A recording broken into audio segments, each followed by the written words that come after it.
حضرت الیاس علیہ السلام کی دعا سے 3 سال 6 ماہ تک بارش بند رہی۔ زمین بنجر ہو گئی، لوگ بھوک سے مرنے لگے۔ قوم نے حضرت الیاس علیہ السلام کو للکارا، اگر تمہارا اللہ سچا ہے تو بارش لا کر دکھاؤ۔ ہمارا معبود بال ہے، وہ ضرور بارش دے گا۔ حضرت الیاس علیہ السلام نے فرمایا، کوہ کرمل پر آؤ، کھلا مقابلہ ہوگا، تمہارے 450 پجاری اور میں اکیلا۔ جس معبود کی طرف سے آگ آئے وہی سچا ہوگا۔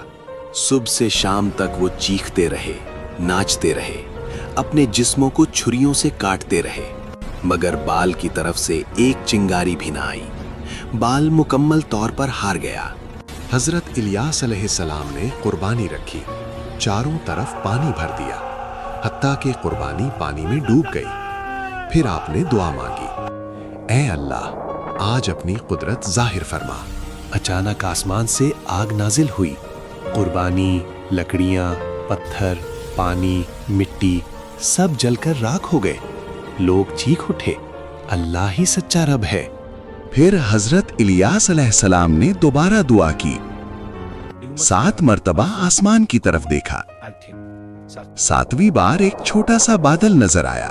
اچانک آسمان پھٹ پڑا، طوفانی بارش برسنے لگی، نہریں بھر گئیں، زمین سرسبز ہو گئی۔ یہ اللہ کی عظیم قدرت تھی۔ آگ بھی اللہ کے حکم سے آئی اور بارش بھی اللہ کے حکم سے برسی۔ بال رسوا ہو گیا اور اللہ کی قدرت سب پر ظاہر ہو گئی۔